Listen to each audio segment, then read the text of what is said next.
और 100 साल तक ये गोपियां जो यहाँ पर हैं, जो उनसे प्रेम करती हैं, केवल गोपियां ही नहीं, ग्वाल बाल भी हैं, गौवंश भी है, गाय बैल है, खरगोश है, बंदर है, मोर है, तोता है, इतने सारे पक्षी, इतने सारे जानवर, और कितने सारे ब्रजवासी जो ग्वाल बाल है, मित्र है, फिर गोपियां हैं, माता पिता जैसे बुजुर्ग लोग हैं। ये सब लोगों ने ये 12 साल के कालावधि में, खास करके जो छोटे से थे उस समय से, इतना उनका दिव्य लीलाओं का अनुभव किया।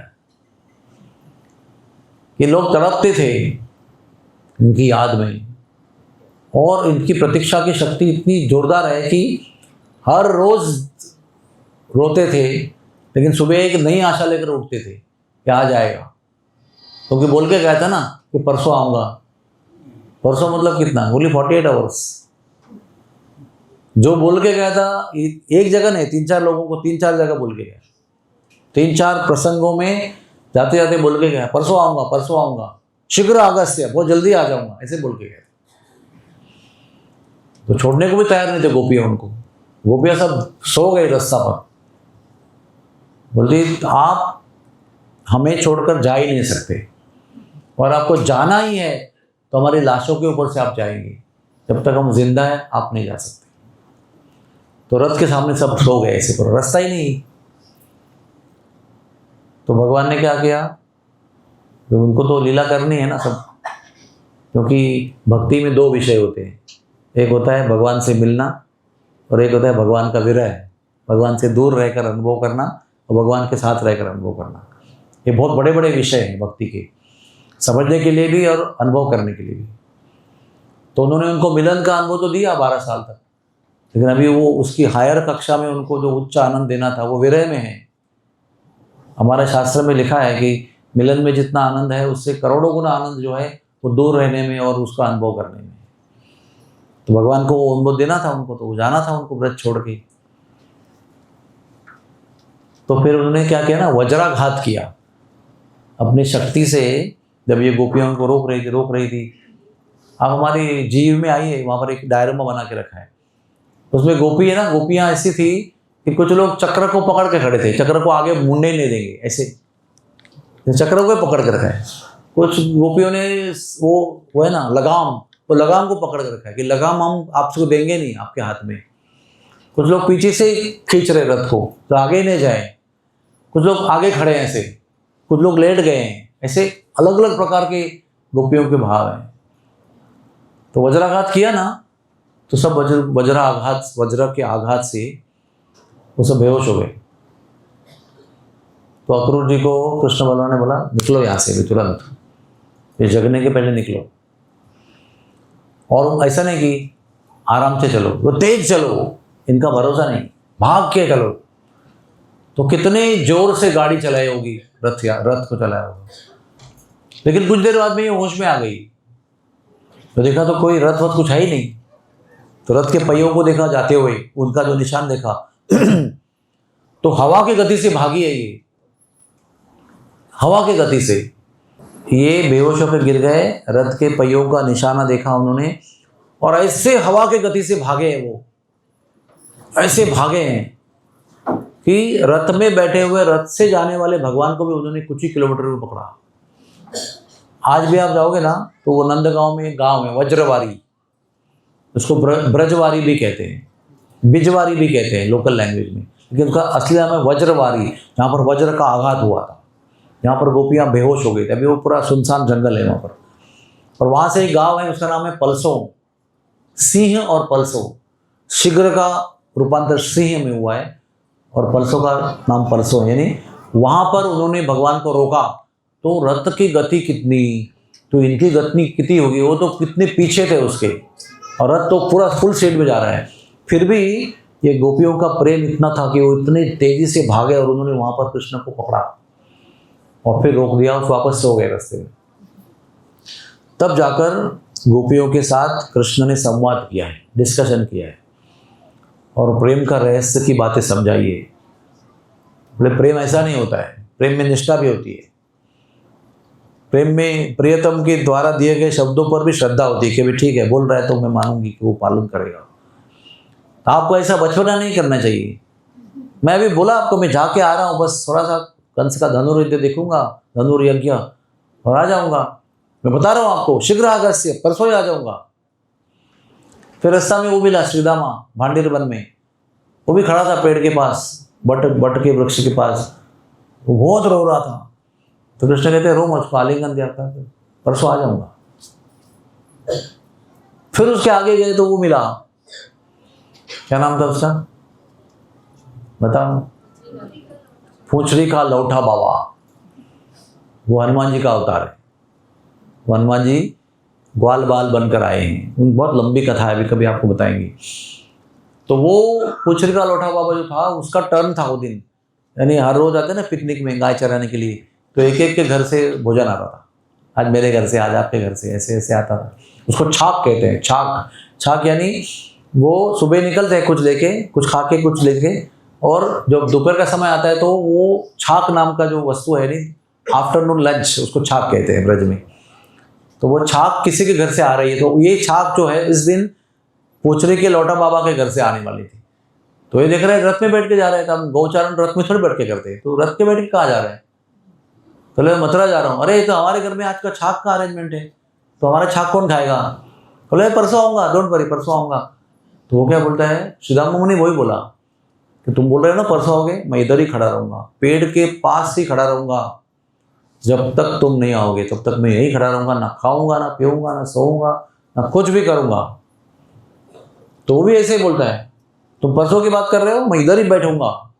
वो उनको गिरिराज के पास मिले थे, गोवर्धन के पास, बोले इधर ही बैठूंगा, यहाँ बैठ के केवल आपका ध्यान करूंगा, ना खाऊंगा, ना पीऊंगा, ना सोऊंगा, कुछ नहीं करूंगा जब तक तुम नहीं आओगे, और जब तुम आओगे तब पहले मेरे घर से छाक आएगी।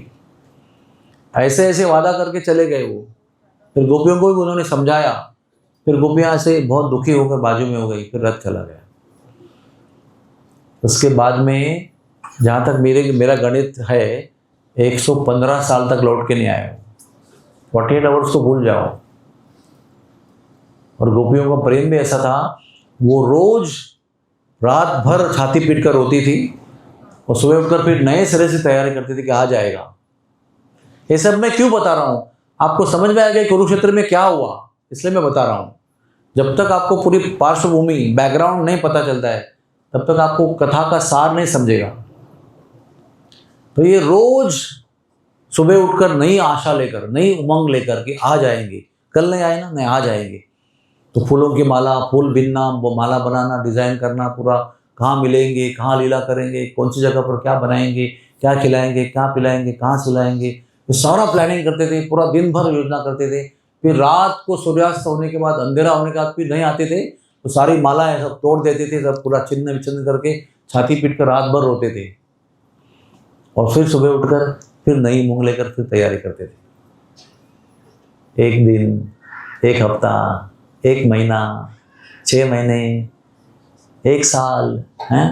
आप बोलेंगे ठीक है अभी छोड़ दो, हम लोग क्या करेंगे अभी, 1 साल हो गया, 360 दिन, 65 दिन हो गए, फिर भी कोई नामो निशान नहीं, कोई खबर नहीं, कोई मैसेज नहीं, कोई दूत नहीं आया, कोई चिट्ठी नहीं आई। छोड़ो अभी नहीं आएगा वो, छोड़ दो। सब लोग बोलेंगे लॉजिकल है, छोड़ दो उसको। लेकिन ये दुनियादारी का लॉजिक जो है ना, वो ब्रज में नहीं चलता है।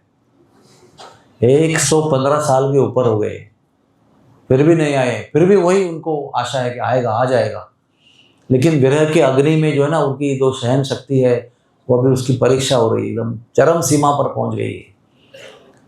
तो बीच में एक बार बलराम जी आ जाते हैं मैसेज लेकर, वादा करके जाते हैं वो आएगा, मुझे बोला है उसने कि वो आएगा। वो भी चला गया, वापस कभी कृष्ण नहीं आए। आने वाला बोल के चला गया, 2 महीना रह के गया, कुछ नहीं हुआ। उसमें उद्धव जी आए, बोले उद्धव जी को मैसेज लेके भेजा। उद्धव जी 2 दिन के लिए आए थे, 6 महीना रह के गए। उसने भी बहुत बड़े बड़े पत्र पढ़े, एक अलग गोपियों को, अलग ग्वाल बालों को, अलग मैया बाबा को, सबको अलग अलग खत दिए उन्होंने, और सबको समझाया, और बोले गए वो बोल रहे हैं कि आएंगे। लेकिन उद्धव जी भी आए और 6 महीना रहे, उद्धव जी को सब जगह घुमाया, लेकिन फिर भी कृष्ण नहीं आए। अभी कृष्ण की उम्र में 125 साल हो गई है। 12 साल की उम्र में गए थे, 10 गुना उम्र हो गई, तभी भी लौट के नहीं आए। तो आपने उनको 12 साल 10 साल की उम्र में उनको बाय बाय किया था ना, तो आपके मन में कौन सा कृष्ण है? 12 साल का कृष्ण है ना। समझो कोई माँ है, उसको अपने बच्चे से 10 साल की उम्र में बिछड़ना पड़ता है, तो अगर वो 50 साल के बाद उसको मिलती है तो उसके मन में तो 10 साल की छवि याद रहेगी ना, थोड़ी दाढ़ी मूछ वाला याद रहेगा, उसको देखा ही नहीं तो कैसे याद रहेगा। तो सभी गोपियों के मन में, सभी यशोदा के मन में, रोहिणी के मन में, जितने भी लोग हैं वहाँ के ब्रज के, तो सबके मन में वो 10 साल के बालक जो बाय बाय करके चले गए थे ना, परसों आऊंगा बोल के, वही मन में थे उनके। अभी इधर क्या हुआ, पूरा द्वारका बसाई, उसके बाद हस्तिनापुर गए, फिर पांडवों का कौरवों का झगड़ा देखा, उनका वनवास हो गया, द्रौपदी का वस्त्रहरण हो गया, सब कुछ हो गया। और फिर तो दूत बनकर गए हस्तिनापुर में, बोले 5 गांव क्या, 5 गांव छोड़ो आप, एक सुई की नोक पर जितनी जमीन होती उतनी जमीन भी नहीं देंगे। तो युद्ध की ठहरी, युद्ध तय हो गया, पूरा वर्ल्ड जो है वो 2 पार्ट में डिवाइड हो गया। एक पार्ट जो है पांडवों के पक्ष में, एक पार्ट जो है कौरवों के पक्ष में है। अभी पूरा वो ऐसा कहते हैं ना उसको, कोई बचा नहीं बीच में, एक ही बलराम बचे, वो पिलग्रिमेज में चले गए। एक ही ऐसे वो तो न्यूट्रल थे व्यक्ति, जो ना इस पक्ष में थे, दोनों पक्ष में थे, तो दोनों पक्ष में कैसे युद्ध करेंगे। तो बोले अच्छा है यहाँ से हम तीर्थ यात्रा में चले जाएं। वो एक व्यक्ति छोड़ के जितने भी क्षत्रिय थे, जितने भी राज्य थे, वो सब डिवाइड थे, इस तरफ या उस तरफ। इसलिए उसको महाभारत कहते हैं, महायुद्ध कहते हैं, है ना। ऐसा ही युद्ध रावण और राम के बीच में भी हुआ था, बहुत भयंकर, लेकिन वो त्रेता युग में हुआ था, ये द्वापर युग की बात है। तो ऐसे महायुद्ध को शुरू करने के पहले अभी सब कुछ मुहूर्त भी तय हो गया, जगह तय हो गई, युद्ध के नियम तय हो गए, सब कुछ तय हो गया। अभी सब लोग अपना अपना आर्मीज वहाँ इकट्ठा कर रहे हैं। कोई साधारण बात नहीं है। हमारे ऐसा नहीं है कि अपने घर में बैठना, बटन दबाना और उधर मिसाइल छोड़ना, फिर इधर बैठ के बटन, और अगर डर लगा तो जमीन के अंदर जाके रहना और फिर बटन दबाना। वैसा युद्ध नहीं होता था, आमने सामने सावधान करके युद्ध होता था। पूरा युद्ध पक्ष जो है वो सामने खड़े हैं और शौर्य से युद्ध कर रहे हैं। हाँ, हाथ भी कटेगा दूसरे हाथ से युद्ध कर रहे हैं, इस तरह से वीर थे वो। तो ये सब तैयारी के बाद में जब युद्ध की ठहरी तो भगवान ने सोचा अभी सूर्य ग्रहण आने वाला है, तो हम सब लोग मिलकर सीमंत पंचक में स्नान करेंगे, क्योंकि कुरुक्षेत्र में सूर्य ग्रहण के समय पर स्नान करने का बड़ा महत्व है। यहाँ तक कि भगवान ने भी उसका पालन किया। जो भगवान सब धर्मम तो साक्षात भगवत प्रणीतम, धर्म को बनाने वाले, धर्म को लिखने वाले, धर्म उनका ही वाक्य है, ऐसे भगवान भी उसको पालन कर रहे हैं। तो उन्होंने सारे पांडवों को, सबको, द्वारकावासियों को, पत्नियों को, सबको, अपने सैन्य को, सबको लेकर वो कुरुक्षेत्र के सन्निहित सरोवर में आए। और उस समय उन्होंने मैसेज भेजा सभी गोपियों को, माता पिताओं को, ग्वाल बालों को, कि आप मुझे मिलने के लिए कुरुक्षेत्र में आ जाओ। पहली बार। अभी आप बोलेंगे कि उनको क्या निमंत्रण की जरूरत थी क्या, जा सकते नहीं थे कि मिलने के लिए। मथुरा भी अभी भी 11 किलोमीटर का तो है, एक स्कूटर निकालेंगे तो 15 मिनट पहुंच जाते। तभी भी ऐसा ही था। क्यों नहीं गए वो? क्योंकि भगवान की जो इच्छा थी उसी को पूरे करने में उनका मन लगा हुआ था। अगर वो छोड़ के गए हैं, वो वादा किया है तो आएंगे, और हमको अगर नहीं बुला रहे हैं तो हमारा वहाँ पर कुछ काम नहीं है। जब बुलाएंगे तो हम आएंगे। तो पहली बार बुलाया 115 साल के बाद, तब ये सब लोग वहाँ गए। माता पिता भी गए, ग्वाल बाल भी गए। कहते केवल गैया नहीं गई थी, क्योंकि गैयाओं का एक सीक्रेट है उसके अंदर, क्यों नहीं गई वो। सब गैया भ्रम में थी, क्योंकि भगवान रोज हर वन में लीला नहीं करते ना। समझे, आज भांडेर वन में गए हैं तो बाकी जो गायें हैं बाकी वनों में, वो सोच रहे कि भांडेर वन में है, कल आ जाएंगे हमारे पास। अब यहाँ पर अगर लीला कर रहे हैं तो बाकी भांडेर वन की गाय सोच रही है कि आएंगे हमारे पास, कल हमारे पास थे, अभी इधर गए हैं। तो उनको लग रहा था कि इधर ही कहीं कृष्ण है, हमारे पास नहीं है, कहीं होंगे इधर ही। तो ये भ्रम में गाय नहीं आ गई। लेकिन ग्वाल बाल तो समझते हैं ना सब, हमारे सामने बोल के गए, निकल गए। अभी वृंदावन में कहीं भी नहीं है वो। तो ग्वाल बाल, सारी गोपियाँ, बड़े बुजुर्ग गोप और गोपियाँ, यानी माता पिता जैसे उम्र के सभी लोग पहुंच गए। और जब कृष्ण को मिलने का या दिखने का प्रसंग आया तो बड़ी अद्भुत बात हो गई। थोड़ा ध्यान से सुनना। अभी जब भी थे वहां पर तो कैसे गले लगाकर खेलते थे उनका, ऐसे मिलते थे और बातें करते थे, कभी कंधे पर भी चढ़ते थे, कभी कान भी खींचते थे, कभी दंड भी देते थे, कभी उसके कंधे पर बैठकर उसको सजा देते थे। अगर जीत गए तो उनके कंधे पर बैठकर सैर करते थे, हार गए तो उसको कंधे पर बैठकर सैर कराते थे। इतना उनका सामीप्य था, यानी निकटता थी उनकी। तो कभी भी उनको मिल सकते ना, ऐसा कोई परमिशन अपॉइंटमेंट ऐसा कुछ था नहीं। मैया को था क्या अपॉइंटमेंट था, लेकिन जब कुरुक्षेत्र पहुंचे ना तो उनको देखकर बड़ा आश्चर्य हो गया। हे ढेर सारी सेना उधर, पूरा वो सिरपेच और यूनिफॉर्म और पूरा शस्त्र धारण करके। वो कैसे रहते आर्मी को, कैसे रहते ना आर्मी के लोग, वैसा पजामा पर लहंगा पहन कर नहीं आते वो ऐसा कपड़े होते हैं, उसके ऊपर 50 बैग होती है, इधर बॉम्ब रहते हैं, इधर गोली रहती है, इधर क्या रहता है, ऐसे शरीर इतना, उसके ऊपर बैग इतने रहते हैं, ऊपर से बंदूक रहती है, इधर ही लटकी रहती है, हाथ में रहती है, मैगजीन रहती है, पूरा शरीर ऐसा, शरीर के इतना वजन उनके शरीर के ऊपर रहता है। वो उसको लेके दौड़ते रहते हैं। तो तुरंत अगर पत्नी सामने आ गई तो तुरंत पत्नी पहचाने कि नहीं कि ये मेरा पति है, क्योंकि सभी लोग ऐसे ही दिखते हैं उसके अंदर। थोड़ा चेहरा दिखेगा तो पता चलेगा, ऊपर से वो पत्ती भी लगाते हैं ऊपर, तो समझता नहीं कौन कौन है। इतने सारे सैनिक थे उसके अंदर, शस्त्र से लैस एकदम, और इतनी सारी सिक्योरिटी थी वहां पर। जो प्रधानमंत्री आ गए तो कैसे रहेगा, आप घुस नहीं सकते ना, दो तरफा खड़े हो सकते हैं, लेकिन बीच में पूरा ऑक्यूपाइड एरिया है, कॉर्डन्ड। वहां पर बहुत देर के बाद में वो आएंगे, आगे तो सेना ही रहेगी, सिक्योरिटी रहेगा। वो काली चश्मा पहनकर, जो सफारी पहनकर पहनते ना वो सिक्योरिटी, वो रहते हैं उनके साथ। बाद में एंड में आपको दूर से प्रधानमंत्री दिखाई पड़ेंगे, अरे हाथ दिखाएंगे, आप भी उनको हाथ दिखाएंगे। वैसे इतनी सारी सेना है, तो उनको आदत नहीं है सब भीड़ भाड़ की और ऑफिशियल सिचुएशन की। तो उनको ना सब जगह रोका गया, इधर नहीं जाना है, इधर नहीं जाना है, इधर खड़े रहो, यहाँ खड़े रहो। तो वो आतुर है जाने के लिए, और किधर है, तो वो दूर से आ रहे हैं। उठने के बाद में बहुत दूर से ना, बहुत दूर से बहुत सारे रथ आए। रथ भी कैसे, वो वृंदावन में रथ नहीं है कोई, इधर सारे रथ ही रथ है। जैसे कि गांव में कैसे बैलगाड़ी होती थी पहले, और कोई ऐसे होते थे, फिर कोई गाड़ी आ गई तो ना पूरी गांव भागता था गाड़ी के पीछे, कौन आ रहा है गाड़ी से। मुंबई में कैसे बड़ी बड़ी गाड़ियां, छोटी कितने कंपनियों की, वैसे बड़े बड़े रथ आने लगे, उसमें बहुत सुंदर सुंदर युवतियां आने लगी। और बताया गया उनको कि ये कृष्ण की रानियां हैं सब।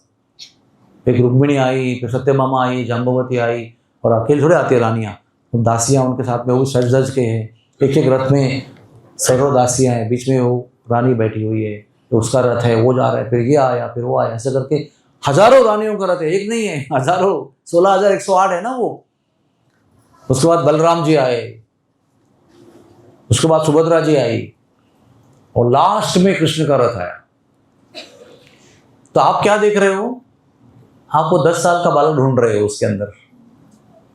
सारी गोपियां, सारे ब्रजवासी वो 10 साल के बालक को ढूंढ रहे हो, वो किधर है।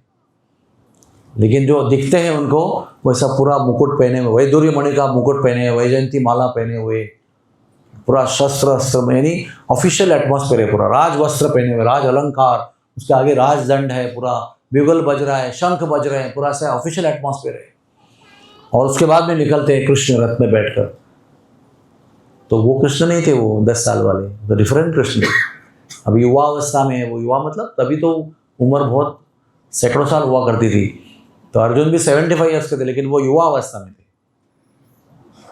युधिष्ठिर महाराज 85 साल के थे, लेकिन वो युवा अवस्था में थे, क्योंकि उम्र इतनी बड़ी हुआ करती, तो वो उम्र भी युवा अवस्था की थी।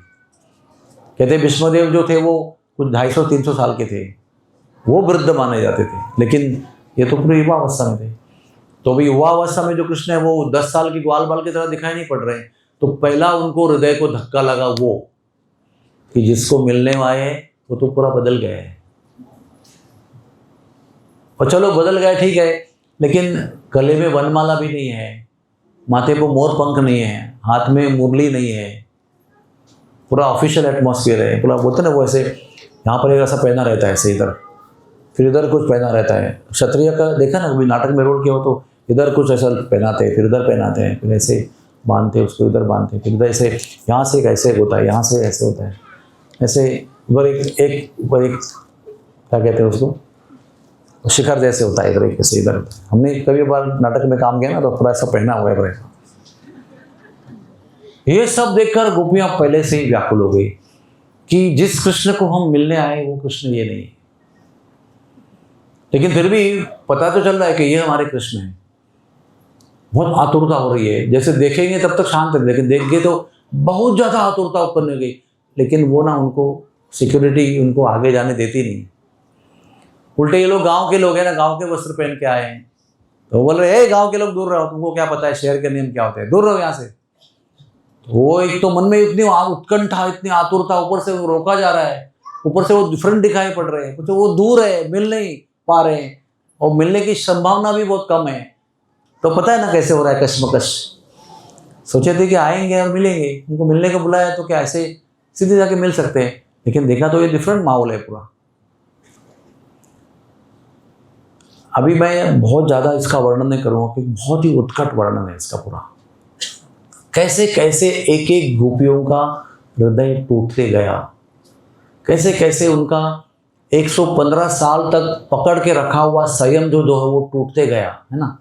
कब से वेट कर रहे हो, कितने साल हो गए, रोज की प्रतीक्षा है, रोज की तैयारी है, रोज की आशा है, रोज का उमंग है, उसके बाद में आपको खता है आ जाओ मैं मिलने के लिए, आदेश आया है, तो सब लोग भाग रहे हैं, कितनी उम्मीद लेके भाग रहे हैं, और क्या क्या सोचते होंगे कि मैं ये क्या बात करूंगी, मैं ऐसे बात करूंगी, फिर मैं डांटूंगी उनको, तुम इतने दिन कहाँ थे, अभी याद आई क्या, हम लोग कितना तड़प रहे हैं, तो मर जाते कब से, तुमने कहा था आएंगे इसलिए हम लोग अभी तक जिंदा हैं, तो कभी प्राण त्याग दो। कई सारी बातें कहनी है उनको, मन में कई सारे विचार हैं, लेकिन ये सब कब प्रकट होंगे, जब मिलेंगे तब प्रकट होंगे ना। कुछ है ही नहीं मिलने का, और उल्टा जितना विरह उनको कृष्ण ना होने से वृंदावन में था, उससे कहते हैं करोड़ों गुना विरह जब उनको कृष्ण को देखकर हो रहा था। अब मैं आपको एग्जाम्पल देता, आपको समझ में आएगा। समझो अभी मैं कल शादी में था मद्रास में, तो समझो शादी में आपको बहुत बढ़िया भोजन खिलाया गया है ना, और आपने पेट भर के उसको भूख से अच्छी तरह से खाया, आनंद आया आपको, बता एक एक आइटम का आप वर्णन करते रहे, ट्रेन में फ्लाइट में वही सोचे कितना बढ़िया था ये। और नहीं से जब लंच का समय आया तो घर में दाल चावल खाते हैं, सब्जी रोटी खाते हैं ना, तो आपको पूरा याद आएगा वो। हाँ, तो कुछ होगा ना, अरे कल तो हम इस समय इमरती खा रहे थे, आज अभी रोटी खा रहे हैं। ऐसे ही कुछ भाव था उनके मन में। लेकिन अभी पता है आपको, नहीं है, अभी शादी कल हो गई, खत्म हो गई, अभी नहीं मिलेगा आपको। और फिर आपको शादी वाली जो खीर है वो दूसरे दिन में आ जाती है, समझो आपके पास, विचार करो, और आपको परोसी जाती है, जिसके लिए आप कल इतना प्रेम से खाया था उसको, वो 2 दिन के बाद आपके पास दोबारा बन के आ जाती है कि आपने कहा था कि अच्छा लगा था आपको, ये लोग भेज रहे हैं, और आप वो खाने को जाएंगे और एक हवा का झोंका आके धूल उसमें गिर जाएगी या रेती गिर जाएगी, तो कैसा लगेगा आपको। वो आपकी पसंद की चीज़ आपके सामने है, लेकिन उसको आप खा नहीं सकते। दूर था जब तक ठीक था कि है ही नहीं तो क्या, अभी ठीक है याद करते रहेंगे, लेकिन जो पसंद की चीज़ सामने आई, आप खा भी सकते थे, आपके नज़रों के सामने है, आपको ऑलरेडी इंट्रैक्शन हो गया है, और उसमें धूल गिर गई, तो आप कौन सी मैकेनिज्म ऐसी है कि जो खीर की धूल निकाल के आपको वापस खीर देती है, बताओ। ऐसा कोई तरीका है जिसमें धूल मिल गई तो आपको एक भेसे मशीन में और धूल निकाल के वापस आप खीर देते, नहीं हो सकता। खीर गिरी मतलब डिस्कार्ड, आउट। वैसे ही उनका हुआ, 115 साल तक तो विरह में थे, वह नहीं है नहीं है नहीं है, इधर नहीं मिल सकते हैं, खाली याद कर सकते हैं उसको, शायद आएगा तो मिलेंगे, लेकिन नहीं आएगा, नहीं आया नहीं आया। लेकिन अभी दिख रहा है वो सामने, अभी उसको मिलने की इच्छा और बढ़ रही है, 115 साल से ज़्यादा बढ़ रही है, क्योंकि अभी दिख रहा है वो मिलेंगे उसको, लेकिन उसको मिल नहीं पा रहे हैं। कैसी तड़प होगी उनके मन में। हमारे जो गुरु है ना प्रभुपाद जी, उनके गुरुजी के जो पिताजी हैं ठाकुर भक्ति विनोद जी, वो कहते हैं कि सबसे अधिक असहाय अवस्था में सारी गोपियां कुरुक्षेत्र में थी। 115 साल तो उन्होंने बहुत विरह का दर्द सहन किया, तो हमको लगता होगा जहाँ ज़्यादा समय, ज़्यादा विरह का दुख का अनुभव किया तो ज़्यादा विरह होगा उनको, लेकिन उतना ज़्यादा विरह उनको वृंदावन में नहीं था, क्योंकि अपनी प्रिय वस्तु जिसके लिए हम तड़प रहे हैं वो हमको अभी दिख रही है, फिर भी हम उसको प्राप्त नहीं कर सकते हैं, तो ज़्यादा तड़प होती है, उसके अंदर दुख ज़्यादा होता है। तो वो कहते हैं कि अगर मैं मरना चाहूँगा तो कुरुक्षेत्र में मरना चाहूँगा, क्योंकि हमारी गोपियाँ सबसे बड़ी असहाय हैं, उनको सहायता करने के लिए मैं कुरुक्षेत्र जाना चाहूँगा, और वहीं पर मेरा शरीर त्याग दूंगा उनकी सेवा करते करते। ऐसे उन्होंने एक कविता लिखी है, भाव को प्रकट किया है। तात्पर्य उसका यह है कि सबसे अधिक जो भगवान के गोपियों का विरह प्रकट हुआ वो कुरुक्षेत्र में हुआ। और अभी लास्ट में उनको बलराम जी दिख रहे हैं दूर एकदम, उसके बाद सुभद्रा दिख रही है, कि लास्ट में कृष्ण का रथ दिख रहा है और वो कुछ भी नहीं कर पा रही, 1 इंच भी उनको आगे जाने का भी अवसर नहीं मिल रहा है, इतनी सिक्योरिटी लगी हुई है। तो अभी वो इतना तड़पने लगी, इतना तड़पने लगी, अभी तो हम कुछ भी नहीं कर सकते, आए क्यों हम लोग यहाँ पर, बुलाया क्यों हमको, इतना दूर रखना हो तो उन्होंने क्या क्या पता है, ध्यान से सुनना, ये सब बड़े उच्च भाव की बातें हैं। ये थोड़ा समझ में आपको आया तो आपको उसमें रहस्य समझ में आएगा उसका। उन्होंने क्या किया, मन ही मन में डोरी लिया और डोरी से वो रथ जो तीनों के हैं, खास करके कृष्ण के, उसको बांधा और वो डोरी से उनको खींचा अपनी तरफ। तो नहीं आ रहे हो तो मन से, भावना से, उत्कट भावना से खींच रहे हैं उनको। और उनका मन क्या है, उनका मन वृंदावन है, क्योंकि वो वृंदावन के वासी है। उनके मन में कोई दिल्ली मुंबई की याद नहीं है उनको आ रही है, उनको मन में जो भी है कृष्ण के साथ बिताया हुआ समय जो वृंदावन का, वही याद आ रहा है। उनका मन ही वृंदावन है, उनका जीवन ही वृंदावन की लीला है, उनसे कुछ कोई छीन नहीं सकता है। उनके जीवन में कुछ है ही नहीं और भगवान कृष्ण के और उनकी यादों के अलावा, लीलाओं के अलावा उनके जीवन में अन्य कोई आकर्षक वस्तु है ही नहीं जिसमें वो अपना मन लगाकर उनको भूल जाए, ऐसा भी नहीं है। उन्होंने रथ को बांधकर उनको खींचा और रस्सी को पकड़कर रथ को खींचकर अपने हृदय की ओर लेके आए जो वृंदावन है। और इसी को रथ यात्रा, ये रथ यात्रा का मूल है। रथ यात्रा इसी को कहते हैं, भगवान को कुरुक्षेत्र में देखकर वृंदावन की ओर खींच कर लेके जाना, ये रथ यात्रा है। हम लोग रास्ते में जाते हैं, एंजॉय करते हैं, नाचते हैं, कूदते हैं, उधर केले फेंकते हैं, उसको खरीदते, उसको कैच करते हैं, डांस करते हैं, तो बहुत अच्छी बात है। लेकिन हम लोगों को ये पता होना चाहिए कि रथ यात्रा में हमारा क्या भाव होना चाहिए। जिस भाव से गोपियों ने उनको मन से, उत्कट भावना से, विरह की भावना से व्याकुल होकर खींचा था वृंदावन की ओर, वैसे हमको भी उनको वृंदावन की ओर खींचना चाहिए और बार बार उनको मुड़कर देखना चाहिए, क्योंकि वो भी वहाँ से आतुर है वृंदावन में आने के लिए, लेकिन वो भी ऑफिशियल चीज़ों में फंसे हुए हैं। वहाँ पर बहुत सारे रोल है उनके ऐसे जिसमें से वो निकल नहीं पा रहे हैं, लेकिन मन उनका भी तड़प रहा है वृंदावन जाने के लिए। गोपियाँ उनको वृंदावन में लेने के लिए तड़प रही है। तो भावना के स्तर पर रथ यात्रा पहले प्रकट हुई है, ध्यान रखना इस बात को। अभी हम फिजिकल देखते हैं, उसको खींच रहे हैं, अपने हाथ से उसको खींचते हैं। जगन्नाथपुरी में भी इतना मोटा रास्ता होता है, इतना मोटा, तो पैर पे गिर गया ना तो पैर के छोटे छोटे बोन्स का फ्रैक्चर हो सकता है। इतना बड़ा रास्ता होता है वो, एक नहीं चार एक साथ में होते हैं। कभी कभी लोग उसके बीच में फंस जाते हैं तो मर जाते हैं, सफोकेट हो गए। कभी गलती से उसके बीच में गए और वो खींचते खींचते अगर टाइट हो गया आप तो बाहर निकल नहीं सकते। चार पुलिस आके ऐसे उसको अलग करके उसको निकालते हैं, ये सब उन्हें आंखों से देखा हुआ है। तो फिजिकल रथ यात्रा है वो, लेकिन भाव रूप में प्रकट हुआ वो कुरुक्षेत्र में। तो ये सब मन ही मन में हो रहा है। हाँ, भगवान कृष्ण भी उसको अनुभव कर रहे हैं, गोपियां भी अनुभव कर रही है, लेकिन हो कुछ नहीं रहा है, खाली मन ही मन में हो रहा है। सबसे ज्यादा इंपॉर्टेंट वो चीज होती है जो हृदय के स्तर पर होती है, भले अपने बाह्य स्तर पर नहीं हो, लेकिन अगर हृदय के स्तर में है तो भगवान उसको भावग्राही के रूप में स्वीकार करते हैं। ध्यान रखना, दुनिया को लोग नहीं कर सकते, लेकिन भगवान कर सकते हैं। इसलिए भगवान भाव के भूखे हैं और वो भाव को ही ग्रहण करते हैं। उनको आपके ऐश्वर्य, पैसे और बहुत कीमती वस्तुओं में इंटरेस्ट नहीं है, कि हृदय में कितने रिच और ऐश्वर्यपूर्ण भाव है आपके, उसी को ग्रहण करते हैं। तो एक प्रसंग हो गया, आपको मैंने रथ यात्रा का रहस्य बताया, कि रथ यात्रा का मूल रहस्य क्या है और रथ यात्रा कहाँ प्रकट हुई है। गोपियों के हृदय में प्रकट हुई है रथ यात्रा, किसी भूमि पर प्रकट नहीं हुई है। फिर कृष्ण को पता था कि हमने उनको बुलाया हुआ है, तो उन्होंने उद्धव जी को बोल कर रखा था, क्योंकि उनको पता था कि इसमें एक टाइप के लोग नहीं हैं, एक फ्रेंड्स टाइप के लोग हैं, तो है ना, उनका मूड अलग रहता है।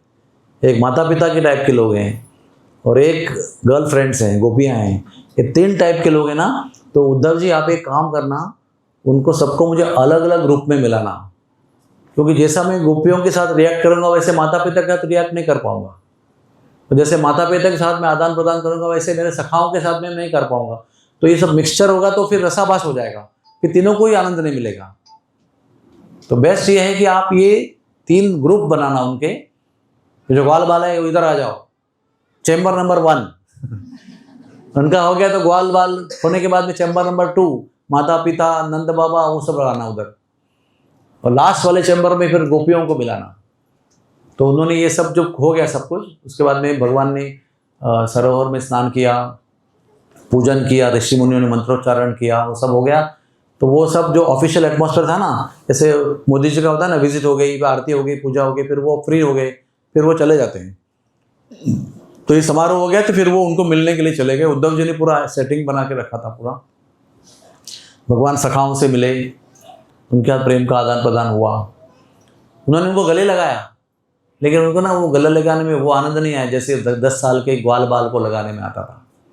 वो मोरपंख पहना हुआ, एक दुपट्टा पहना हुआ, हाँ, पीताम्बर पहन के नंगे पैर चलता हुआ, धूल में मटा हुआ शरीर जो है, ऐसे कृष्ण को कुछ जूठा खिलाने का, उसका जूठा खाने का जो आनंद था, वो ऑफिशियल एनवायरनमेंट में उनको गले मिलकर नहीं हुआ। लेकिन फिर भी मिले तो सही, आनंद तो हुआ। फिर माता पिता मिले, माता पिता भी बहुत गले मिलते रहे, प्रेम करते रहे। लेकिन उनको वो 10 साल का बालक था, तो कन्हैया था दूध पीने वाला, स्तनपान करने वाला, उसका उनको याद आ रही थी। तो उनको भी थोड़ा सा अजीब लग रहा था, लेकिन मिल तो गया कम से कम। उसके बाद में कृष्ण वहाँ से निकलकर उस चैम्बर में गए जहाँ पर सारी गोपियाँ बैठी हुई थी। तो ये हमारे आज की कथा का असली आरंभ है, समझ में आया ना आपको? तो ये जब कृष्ण वहाँ प्रकट हुए उस चैम्बर में, तो राधा रानी ने उनको देखा और कृष्ण ने राधा रानी को देखा। अभी राधा रानी और गोपियाँ, इनका इतना उत्कट भाव था, अभी उन्होंने उनको अभी अभी मन में ही, हृदय में ही रथ में डोरी लगाकर खींचकर ऐसा वृंदावन में लाया था। वही कृष्ण अभी उनके सामने खड़े। अभी कोई पहरा वाला नहीं है, अभी कोई सैनिक नहीं रोकने वाला, कोई वो कॉर्डन कुछ नहीं है, और सारी गोपियाँ बैठी हैं और कृष्ण उनके सामने प्रकट हो गए। तो राधा रानी का जो भाव था वो इतना उत्कट था, इतना उत्कट, इतना डीप और इतना गहरा था कि कृष्ण को उनको देखकर रहा नहीं गया। और कृष्ण ना ये अवस्था में आ गए जिसमें आपके सामने दिख रहे। अभी गोपियाँ और राधा रानी उनको ये अवस्था में दिख रहे। उनके पैर जो उनके शरीर के अंदर चले गए, उनके हाथ ऐसे लंबे हो गए, उनकी आंखें बड़ी बड़ी हो गई, उनकी मुस्कान ऐसे बड़ी हो गई, आंखों से अश्रु बहने लगे, उनका शरीर कांपने लगा, कंप होने लगा। हाँ, रोमांच कंपा अश्रु तरंग भाजो, ये सारे प्रकार के जो भाव है वो प्रकट हो गए भगवान के अंदर, और शरीर में परिवर्तन हो गए। तो राधा रानी देखती रही बड़ी बड़ी आंखों से, और उन्होंने एक क्षण पे आंखें बंद करके नीचे देखना शुरू कर दिया। तो कुछ देर बाद कृष्ण भी उनको देखते रहे कि वो नीचे देख रही है, मुझे नहीं देख रही है। तो वो कृष्ण उनको पूछते हैं, हे राधे, तुमने कुछ देर मुझे देखकर आंखें बंद करके नीचे क्यों देखा? तो उन्होंने कहा कि आप जिस रूप में, आपको पता नहीं आपके अंदर क्या हो रहा है, आप भी भाव विभोर हो, लेकिन आप जिस रूप में अभी मुझे दर्शन दे रहे हो वो इतना अद्भुत है कि मैं उसको आंख बंद करके हृदय में बसा देना चाहती हूँ, क्योंकि पता नहीं आप वापस कब गायब हो जाओगे और कितने हजार साल के बाद में पुकारोगे। अभी तो 115 साल के बाद बुला रहे हो, इतने दिनों के बाद याद करते करते तड़प तड़प के संदेश भेज के कितनी बार भेजा, फिर भी आप दिखे नहीं। अब इतने समय के बाद दिख रहे हो तो आपका कुछ भरोसा नहीं, आप कभी भी गायब हो सकते हो। इसलिए अभी हम आपके इस दर्शन को ही अपने हृदय में बसा लेंगे तो हमारा आगे का जीवन भी हम काट सकते हैं अच्छी तरह से। तो जिंदगी में कुछ है ही नहीं, आपकी यादों को लेकर ही जीते रहेंगे। आपका ये दर्शन जो इतने सालों के बाद मिला है, तो ये दर्शन था। ये दर्शन का एक महत्व ऐसा है कि जिसकी ये अवस्था होती है उसको ये अवस्था का पता नहीं होता कि मैं ये अवस्था में हूँ। वो खुद जागरूक नहीं है कि मेरे हाथ चले गए हैं, मेरे पैर चले गए हैं, मेरा पेट ऐसा हो गया है और मेरी आंखें बड़ी बड़ी हो गई है, और इस आंखों में पलके नहीं है। ये जो कृष्ण की आंखें हैं इसमें पलके नहीं, हमारे आंखों में पलके हैं। इस अवस्था में पलके भी गायब हो जाती हैं, एक टक नज़र होती है। और जो लाल रंग दिख रहे हैं आप उनके आंखों के, सफ़ेद जो है ना, श्वेत पटल स्क्लेरा, उसके बाद जो लाल रंग है ना, वो प्रेम का रंग है। जब किसी व्यक्ति को हम बड़े प्रेम से देखते हैं, वात्सल्य से देखते हैं, अति प्रिय व्यक्ति को देखते हैं, तब पलक भी झपकते नहीं है ना। तो जब पलक नहीं झपकते ना, तो ये लालिमा निर्माण होता है। कभी कभी आप कोशिश करो, आईने में खड़े रहो और आंखें बिना मूंदे एक टक देखते रहो। उसको योग में कहते हैं त्राटक क्रिया। त्राटक क्रिया करो आप, ऐसे खाली ऐसे रहो, तो कुछ देर बाद में आपको ना ऐसा आंख में जलन होगी। उसके बाद में आप नहीं मिचोगे आँख, तो आपके आंख में लालिमा आ जाएगी पूरी। वो तो हम प्रयत्न पूर्वक कर रहे हैं, आंखों के आरोग्य के लिए कर रहे हैं, लेकिन जब भाव से क्रिया होती है, किसी के कहने से या निर्देश से या गाइडेंस से नहीं होती है, वो प्रेम से होती है। जब माँ अपने बालक को देखती है, शायद पलकें झपकती नहीं होगी, वो नहीं प्रेम से निहारती है। तो जब ये निहारते हैं तो इनकी पलकें गायब हो जाती हैं और वो लालिमा प्रकट हो जाती है। वो लालिमा जो है जगन्नाथ की आंखों में, वो आपके लिए हमारे प्रेम की लालिमा है। क्योंकि आप सोचते हैं कि हम उनको देख रहे हैं प्रेम से, लेकिन वो भी हम सबको प्रेम से देख रहे हैं। ये उनकी भी लीला है। हम भी उनको देखने जाते हैं, लेकिन वो देखने वालों को भी वो देखते हैं। ये भी उनका आनंद है बहुत। तो ये दर्शन राधा रानी ने कुरुक्षेत्र में किया और यही दर्शन फिर हमारे लिए जगन्नाथपुरी में प्रकट। साधुओं की कृपा ऐसी है ना, साधु जब भी कुछ श्रेष्ठ वस्तु प्राप्त करते हैं ना भगवान के विषय में, समझो अभी हम लोग बहुत भूखे हैं और हमको जलेबी बहुत पसंद है, और बहुत देर के 4 मील्स मिस करने के बाद जो 5वें मील का समय आता है, तो हमारी प्रिय वस्तु हमारे सामने आती है ना। तो हम कैसे उसको प्राप्त करेंगे? तो भूख भी बढ़िया लगी है, हमारी प्रिय वस्तु भी लगी हुई है, तो हम क्या करेंगे? हम भूल जाएंगे कि हम कहाँ हैं, खाली जलेबी खाने में मग्न हो जाएंगे। तो ये समझो, वो एक माँ है, उस व्यक्ति, उसको 5 बच्चे हैं, वो भी भूखी है 4 दिन से, और बच्चे भी भूखे हैं, और माँ के सामने जलेबी आ गई, बच्चों के सामने अब नहीं आए, बच्चे दूर हैं, तो माँ क्या करेगी? खाएगी जलेबी? खाएगी क्या? आप में से कितनी माताएं बैठी हुई यहाँ पर? पिताजी भी नहीं खाएंगे। वो क्या करेंगे? वो सोचेंगे कि मैं मेरे बच्चों को ले जाती हूँ, या पहले कहेंगे कि इसमें से कुछ पैक करके ले सकती हूँ क्या? मैं 2 खाती हूँ, बाकी मेरे बच्चों को ले जाती हूँ। साधु भी ऐसे होते हैं।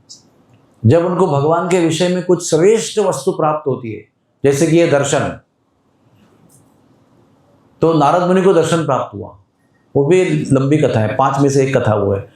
लेकिन जब ये दर्शन प्राप्त हुआ, तो दर्शन से नारद मुनि विभोर हो गए, एकदम आनंद में विभोर हो गए, एकदम पागल हो गए। लेकिन फिर भी उनको भान था कि मैं तो दर्शन करके इतना प्रेम का अनुभव कर रहा हूँ, इस विश्व में इतने सारे लोग हैं जो भगवान से प्रेम नहीं करते, ना प्रेम को जानते हैं भगवान के। अगर इनको देखकर मेरे मन में इतनी प्रेम की इच्छा उत्पन्न हो रही है, तो उनको भी अगर दिखेंगे तो उनको भी मन में कुछ ना कुछ प्रेम तो उत्पन्न होगा ना। तुरंत वो अपने आप को संवारा उन्होंने।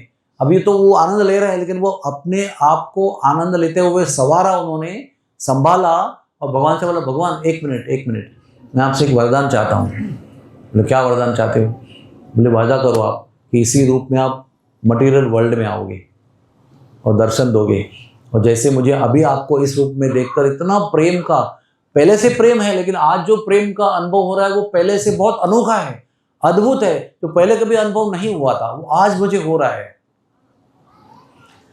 तो मेरी आशा है कि ये रूप में अगर आप आओगे, वादा करके वरदान दे के आओगे, तो जितनी जनता उनको देखेगी, आपको देखेगी, उनको आपके प्रति प्रेम अनायास उत्पन्न हो जाएगा। वो श्रद्धा, सत्संग, अनर्थ निवृत्ति, और भजन क्रिया, अनर्थ निवृत्ति, निष्ठा, रुचि, आसक्ति, भाव, प्रेम, इतना लंबा चौड़ा यात्रा करने के पहले स्ट्रेट प्रेम की प्राप्ति होगी। तो भगवान ने कहा तथास्तु। तो आज ये हमारे पास क्यों खड़े हैं जगन्नाथपुरी में आकर? अपने भक्त को दिए हुए वादे को पूर्ण करने के लिए खड़े हैं।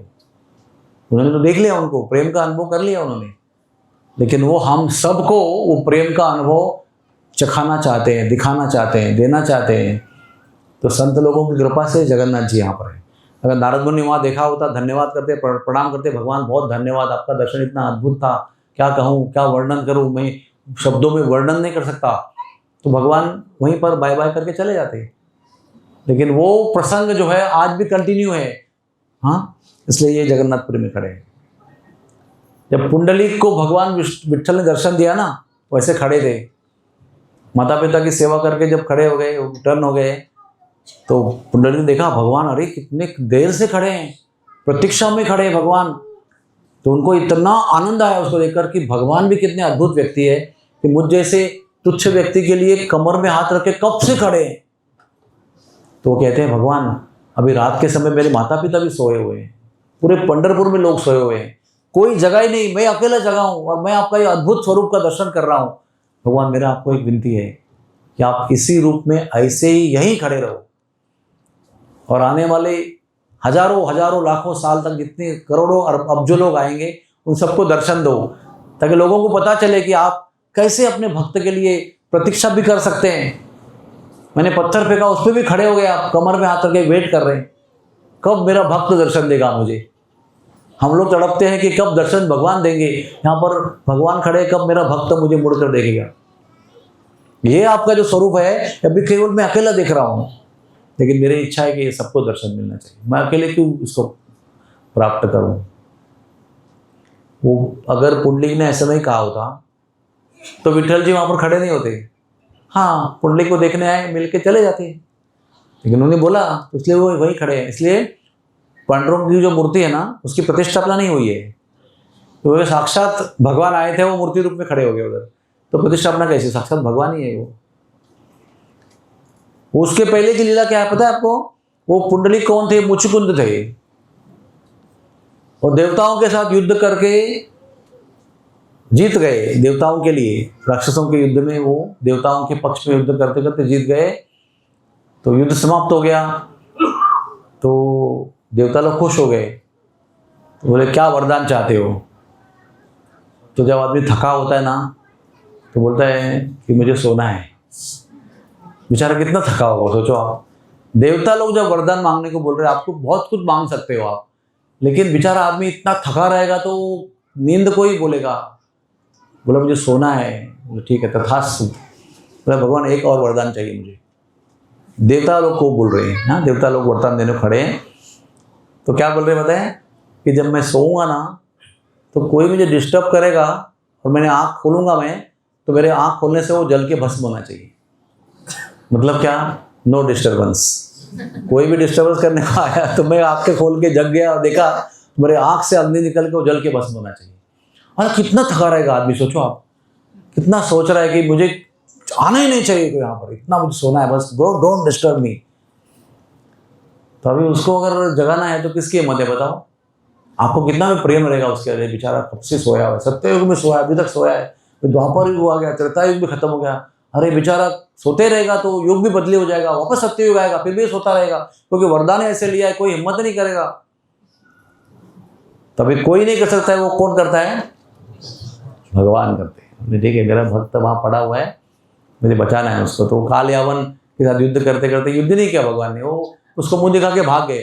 तो काल यावन बोला वाह क्या डरपोक आदमी मिला, अभी इसको मैं पीछा करता हूँ। बार बार गाली देके आगे जा रहे आगे जा रहे।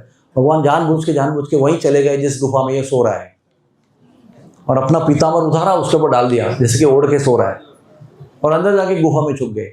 ये पीछे भाग भाग के आया, अरे देखा थोड़े, बोला बड़ा बहुरूपिया है ये, इतनी लंबी दाढ़ी, इतने लंबे लंबे नाखून, ऐसे इतने पैर के नाखून, इतने हाथ के नाखून, बाल ऐसे कई किलोमीटर तक बिखरे हुए, इतना जल्दी रूप बदली कर दिया यार। लेकिन तुम्हारा पीताम्बर देख के तुमको पहचानता हो, तुम मुझे फंसा नहीं सकते। ऐसा करके उसे एक जोरदार लात मारा, तो जग गया। वो जग गया तो उसको देखा, देखते ही जल के भस्म हो गया। फिर भगवान आए दर्शन देने के लिए। मतलब जहां पर बुद्धि से काम चलता है, वहां शरीर से काम करने की जरूरत क्या है? अगर कोई व्यक्ति अपने आप परस्पर मर सकता है तो मैं क्यों शस्त्र चलाऊं? हाँ ठीक है, लोग बोलेंगे डरपोक है, रणछोड़ है, भाग गया, ठीक है चलेगा, लेकिन मेरी तो एनर्जी बच गई ना। अंदर तक वेट करते रहे जब तक वो जल नहीं गया, भस्म हो गया, फिर सामने आ गया, दर्शन दिया। तभी बोला अरे आप कौन? अरे आप भगवान हो, धन्यवाद प्रणाम है आपको। लेकिन सब लोग छोटे छोटे क्यों हैं? सब लोग बोलते तुम सत्ययुग में सोए थे, उसके बाद त्रेतायुग भी गया, अभी तो द्वापर का एंड चल रहा है, तो कद कम कम हो जाती है, हम कब द्वापर युग के लोग हैं, इसलिए आपको छोटे छोटे नजर आ रहे हैं। तो वो क्या कह रहा है मुझको उस समय भगवान का इतना सुंदर रूप देखा कि भगवान अपनी इतनी लीला करके सुंदर मेरे लिए, आप उसको भी वध कर दिया आपने मेरे आंखों से, और मैं यहाँ पड़ा था, मुझे आपने दर्शन दिया, जगह जगह भी दिया उसके द्वारा, और आप दर्शन दे रहे हो। लेकिन आपका ये करुणा वाला रूप जो है ना, वो मैं अकेला देख रहा हूँ। इस जंगल की गुफा में कोई नहीं, यहाँ पर इतना मनोहारी तो है, लेकिन वो दया वाला, जो करुणा वाला आपका दर्शन है, वो केवल मैं अकेला कर रहा हूँ। आप मुझे वरदान दो भगवान कि आप ये दर्शन सबको दोगे। भगवान ने कहा तथास्तु। तो वही मुचुकुंद जो है वो पुंडलिक बनकर आया, और वो भगवान वापस एक बार विट्ठल बनकर आए, और अभी भी खड़े हैं। अगर वो मुचुकुंद ने ऐसा वरदान नहीं मांगा हो तो हाँ भगवान इतना बढ़िया लग रहा है आपको देख के, थैंक यू वेरी मच, तो वही खत्म हो जाता, भगवान चले जाते, वो भी चले जाता। लेकिन भक्त लोग परोपकारी होते हैं बहुत, वो कभी भी अपने अकेले के नहीं सोचते हैं। वो कुछ होगा, लाभ हो गया तो दुनिया को लाभ देने की सोचते हैं। वो प्रसाद भी हमारे कैसे लोग होते हैं, वो जाते हैं कहीं दूर दूर और कोई नदी का जल लेके आते हैं और यहाँ पर बूंद बूंद सबको देते हैं, क्योंकि वो आ नहीं जा पाए तो सबको गैलन भर के लेके आते, सबको बांटते हैं। वो करुणा है उनकी। खुद तो स्नान करके आए, बहुत पेट भर के पानी पी के आए वहाँ का, लेकिन एक बोतल क्यों ना हो सबको बांटने के लिए लेके आए। तो ये आज यहाँ पर है क्योंकि वो नारद मुनि की कृपा है हमारे ऊपर। इसलिए जब भी जगन्नाथ को देखते हैं तो नारद मुनि को हमको याद करना है, क्योंकि उन्होंने वरदान मांगा था, इसलिए भगवान यहाँ पर खड़े हैं। तो ऐसे ही हमारे जगन्नाथ भगवान का ये छोटा सा परिचय है। उनका परिचय तो अगाध है। एक परिचय आपको मैं देना चाहता हूँ। सब जानते हैं कृष्ण है, कृष्ण तो सब जगह है, द्वारका में भी है, बद्रीनाथ में भी है, नीचे भी है, अयोध्या में राम के रूप में भी है। लेकिन एक विशिष्ट भगवान है। ये कैसे है? द्वारका के राजा, द्वारकाधीश भगवान है ये, ठीक है। नंबर 1 उनका परिचय वो है। तो द्वारकाधीश का स्वभाव क्या है? वो ऐश्वर्य संपन्न है, वो राजा है, उनके पास सब कुछ है, खाना पीना, अलंकार, अधिकार, राज दंड, पावर सब है उनके पास, इन्फ्लुएंस, जनगणना उनके साथ में है, जन समुदाय, भक्तगणों का समुदाय, सेनाओं का समुदाय, रिश्तेदारों का समुदाय, 16,108 पत्नियां, सब प्रकार का ऐश्वर्य उनके साथ में है। लेकिन ये रूप में बाहर से ऐश्वर्य संपन्न है, लेकिन हृदय में गोपियों के लिए तड़प रहे हैं।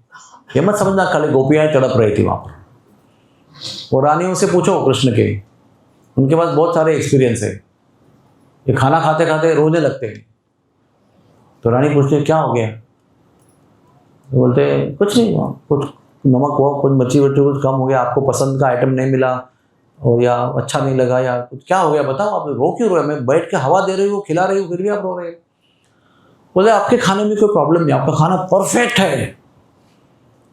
लेकिन जब मेरी मैया, जब मैं छोटा सा था, ध्यान से सुनना, जब मैं छोटा सा था तब मेरे मोड़े में दांत नहीं थे। तब मेरी मैया जो थी वो सख्त वस्तु है ना, जैसे कड़क बूंदी का लड्डू, हम तो पता है ना कड़क बूंदी का लड्डू कैसे होता है, वो बालक उसको थोड़ी उसको मसूड़े से तोड़ सकता है, तो हम लोग उसको कोई कूट के देते हैं बालकों को चूसने के लिए उसको। लेकिन मेरी मैया जो है ऐसी सख्त वस्तु जो है वो अपने दांत से तोड़ती थी और खुद चबाती थी, और उसको पेस्ट बना के निकाल के मेरे मुंह में देती थी। जो उसमें स्वाद था वो आपके 56 भोग में नहीं है। तो मुझे वो मेरी मैया के मुख से पेस्ट बनाए हुए मिठाई की याद आ रही है, इसलिए मैं रो रहा हूँ। इसमें पत्नी के 56 भोग की निंदा भी नहीं है, लेकिन उसकी याद है इसलिए रो रहे हैं। फिर रात को सो रहे हैं, 16,108 बंगले में सो रहे हैं, 16,108 रूप में, एक एक रूप एक एक रानी के साथ में। बीच रात में उठ के रोते थे, खड़े होकर बिस्तर में खड़े होकर रोते, क्या बोल रहे? राधे, ललिते, विशाखे, कहाँ हो आप? तो रानी कह रहे मैं हूँ बाजू में आपके। वो कौन है? तो फिर बोलते हैं कि वो हमारी गोपियाँ हैं, सखियाँ हैं। तो उनको द्वेष नहीं हो रहा है, वो तो द्वारका की रानी है, हमारे जैसे नहीं लोग नहीं है वो। मेरा पति है, वो किसी और का नाम क्यों ले रहा है? उनका कहना है कि उनके अंदर ऐसी क्या चीज़ है जो हमारे अंदर नहीं है, जो हमारे अंदर हम लाना चाहते हैं कि हमारे पति दुखी न हो, संतुष्ट हो, तड़पे नहीं। हमको उनको देखने को, तड़पते हुए देखने अच्छा लगता नहीं है। इसलिए वो पूछ रहे हैं उनको रात को कि क्या हमारे अंदर कभी बताओ, हम वो कमियां अपने अंदर लाना चाहते हैं, मतलब परिपूर्ण करना चाहते हैं कि आपको कोई दुख ना हो। हम जानना चाहते हैं वो कौन है गोपियां। तो ऐसे कई प्रसंग द्वारका में हैं तो भगवान तड़पते रहते थे हमेशा। ऐसे ऐसे खत लिखे थे ना, वो पढ़कर भी गोपियां बेहोश हो जाती थी, इतने प्रेम से खत भेजे थे उन्होंने। कोई नाटक नहीं करते थे वो, ऐसा कोई पॉलिटिशियन नहीं थे, वो हृदय के प्रेमी थे वो। तो वो भी बहुत दुख का अनुभव करते थे। तो ये भगवान का प्रेम का रहस्य है, और ये उनका स्वरूप जो है, ये वृंदावन के भक्तों से और वृंदावन से जो विरह का अनुभव कर रहे हैं वो हृदय के अंदर हो रहा है, बाहर से वो राजा के रूप में रह रहे हैं। तो द्वारका के राजा ऐश्वर्य संपन्न हृदय में ब्रज का और ब्रजवासियों का विरह लेकर जगन्नाथपुरी में रह रहे हैं। इसलिए द्वारका धाम ऐश्वर्य धाम है, बद्रीनाथ धाम तप का धाम है। वहां पर भगवान नर नारायण ऋषि के रूप में तप कर रहे हैं। नीचे श्रीरंगम वगैरह जो स्थान है, विष्णुकांची, शिवकांची, इसमें भगवान निद्रा ले रहे हैं, शयन कर रहे हैं। अयोध्या में मर्यादा पुरुषोत्तम के रूप में लीला कर रहे हैं। ब्रज में सब कुछ भूल कर खेल रहे हैं, राजा भी नहीं, कुछ भी नहीं। लेकिन जगन्नाथपुरी एक ऐसा धाम है, उसमें ऐश्वर्य भी है और ब्रज का माधुर्य भी है, और ब्रज का ऐश्वर्य माधुर्य का अनोखा मिलन, अचिंत्य मिलन जो है वो जगन्नाथपुरी में है। बाकी सारे धाम में एक भाव है, ब्रज में माधुर्य है, अयोध्या में मर्यादा है, द्वारका में ऐश्वर्य है, बद्रीनाथ में तप है। वहां पर भी ऐश्वर्य है लेकिन निद्रा में सो रहे भगवान, बड़े आराम से निद्रा फरमा रहे। लेकिन अयोध्या जगन्नाथपुरी में एक साथ में ऐश्वर्य, एक साथ में माधुर्य, इसका बहुत अनोखा मिलन है। ये सब रहस्य समझना बहुत जरूरी है, तब आपको जाकर जगन्नाथपुरी की यात्रा में आनंद आएगा, समझेगा कि ये धाम का रहस्य क्या है। अरे धाम में जाकर अगर मत्था टेक के दर्शन करके आने में कुछ भी लाभ नहीं है, उसको हम लोग मत्था टेक यात्रा कहते हैं। हमको जाकर उस धाम की महिमा को समझना चाहिए, उसके सार को समझना चाहिए, उसके रहस्य को समझना चाहिए, उसके रज में जो भाव बसा हुआ है, उनके लोगों के अंदर जो भाव बसा हुआ है, वहाँ के लोग किस भाव से जगन्नाथ को अपने आप को प्रस्तुत करते हैं, वो समझना चाहिए। और वो भाव कौन सा है? अधिकतर जगन्नाथपुरी में जितने पांडा लोग हैं वो सखा भाव में रहते हैं। वो जगन्नाथ को भगवान नहीं मानते, वैसे खड़े रहते हैं, उनके हाथ के ऊपर हाथ रखे। अरे कालिया, आप बोले कि रथ कहता था कब शुरू होगी, तो वो हाथ पे रखा है जगन्नाथ, बोलते कालिया जाने। वो जगन्नाथ भी नहीं बोलते हैं, जग्गा बोलते हैं तो कालिया बोलते हैं। उनका सखा है, वो फ्रेंड है, ऐसे उनके साथ व्यवहार करते हैं। जैसे भगवान के सखा लोग वृंदावन में कैसे व्यवहार करते थे, कुछ भी उसको पुकारते थे, कभी कोई शिखा खींचता था, कभी उनको कंधे पे बैठ जाते थे, कभी उनको चिढ़ाते थे, कभी लुका छुपी खेलते थे। कोई ऐसा टेंशन नहीं था उनके बीच में, अरे भगवान है, बहुत संभाल खेलने को आया तो संभाल के खेलो, जरा तकलीफ नहीं होनी चाहिए, ऐसा नहीं। एकदम दिल खोल के खेलते थे, उनको पता ही नहीं है भगवान है। तो वही सखा भाव वहाँ पर भी प्रेवलेंट है जगन्नाथपुरी में। राधा रानी जो है वो वहाँ पर लक्ष्मी देवी के रूप में विराजमान है, क्योंकि हमारे भगवान अगर वहाँ पर माधुर्य छोड़कर ऐश्वर्य को प्राप्त कर रहे हैं, तो वो भी ऐश्वर्य को प्राप्त करके लक्ष्मी जी बनकर वहाँ पर रसोई बना रही है, और 7200 चूल्हा पर एक साथ खाना बनाती है, भगवान को दिन भर खिलाती रहती है। पता है ब्रेकफास्ट में कितने आइटम होते हैं? 250 से अधिक आइटम ब्रेकफास्ट में होते हैं। शुरुआत 3 बजे से होती है। जब उठते हैं तो पहला भोग लेते हैं, उसके बाद में लेते रहते हैं, बोलते हाथ धोने के बाद, हाथ सूखने के पहले दूसरा आइटम रेडी रहता है। इतने प्रकार के भोग दिन भर चलते रहते हैं। रात को 12 बजे में लास्ट भोग लगता है, और रथ यात्रा के समय तो रात के बीच में ही भोग लगते रहते हैं, सोते ही नहीं है। ऐसा अद्भुत भाव है वहाँ का जगन्नाथपुरी का।